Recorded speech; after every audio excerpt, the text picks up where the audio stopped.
ایک شخص نواسہ رسول حضرت امام جعفر صادق رضی اللہ تعالیٰ عنہ کی بارگاہ میں حاضر ہو کر کہنے لگا، اے امام، میں آپ کے پاس ایک سوال لے کر حاضر ہوا ہوں۔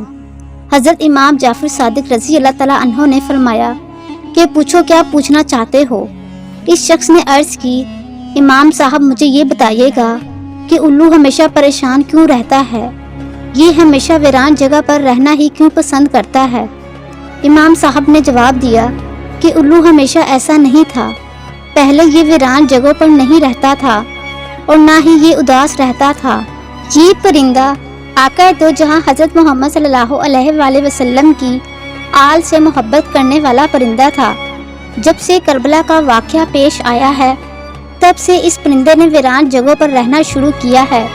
جب الو نے دیکھا کہ میرے جدہ امجد حضرت امام حسین رضی اللہ تعالیٰ عنہ اپنے قافلے کے ساتھ میدان کربلا میں تشریف فرما ہیں، تو یہ پرندہ 9 محرم کی رات کو میدان کربلا کے میدان میں پہنچ گیا۔ وہاں پہنچ کر اس پرندے نے حضرت امام حسین رضی اللہ تعالیٰ عنہ سے عرض کیا، اے نواسہ رسول، آپ مجھے حکم کریں تو میں ابھی الووں کی فوج کو لے کے آ جاتا ہوں اور ہم آپ کے ساتھ مل کر لڑیں گے۔ الو کی بات سن کر حضرت امام حسین رضی اللہ تعالیٰ عنہ نے الو کو کہا کہ اے پرندے، یہاں میدان کربلا جو کچھ کل ہونے والا ہے، آپ اس واقعے کو ساری زندگی بھول نہیں پاؤ گے۔ تم سے یہ واقعہ برداشت نہیں ہوگا، تم یہاں سے چلے جاؤ، میں اللہ کی رضا پر راضی ہوں۔ حضرت امام حسین رضی اللہ تعالیٰ عنہ کی زبان مبارک سے یہ الفاظ سن کر الو بہت ہی پریشان ہو گیا۔ پرندے نے حضرت امام حسین رضی اللہ تعالیٰ عنہ سے بار بار یہ ضد کی کہ میں یہاں سے نہیں جاؤں گا۔ الو کے بار بار ضد کرنے پر حضرت مولا حسین رضی اللہ تعالیٰ عنہ نے اس الو کو بھی میدان کربلا میں رکنے کی اجازت دے دی۔ اس طرح الو نے تمام واقعہ اپنی آنکھوں سے دیکھا کہ یزید کی فوج نے حضرت امام حسین اور اس کے جانشینوں کو کس طرح سے شہید کیا۔ آل محمد صلی اللہ علیہ وآلہ وسلم کی اولاد کے ساتھ یزید نے کیا سلوک کیا۔ الو نے سب شہیدوں کو شہید ہوتے ہوئے اپنی آنکھوں سے دیکھا تھا، سب شہیدوں اور حضرت امام حسین رضی اللہ تعالیٰ عنہ کے سر مبارک کو بدن سے جدا ہوتے ہوئے دیکھا۔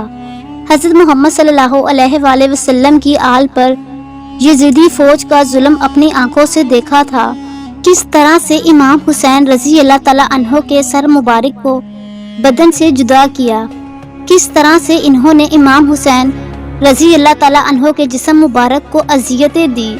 جب یہ سب کچھ ہو رہا تھا تو الو یہ سب کچھ دیکھ رہا تھا۔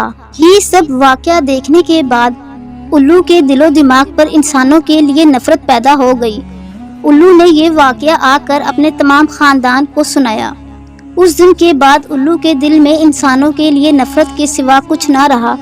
امام علی رضا فرماتے ہیں کہ یہ پرندہ حضور صلی اللہ علیہ وآلہ وسلم کے زمانے میں گھروں اور محلوں میں رہتا تھا، اور جب کوئی انسان کچھ کھا رہا ہوتا تو اس کے سامنے آ کر بیٹھ جاتا اور لوگ بھی اس کو کچھ نہ کچھ کھانے کو دے دیتے تھے، وہ اسے کھا کر پھر اڑ جاتا تھا۔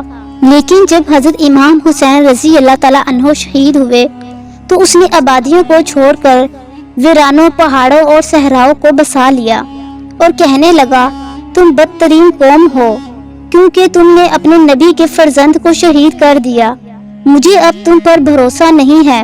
اور حضرت امام صادق رضی اللہ تعالیٰ عنہ فرماتے ہیں کہ الو پورے دن روزے رکھتا ہے اور رات آنے پر اللہ کے رزق سے افطار کرتا ہے۔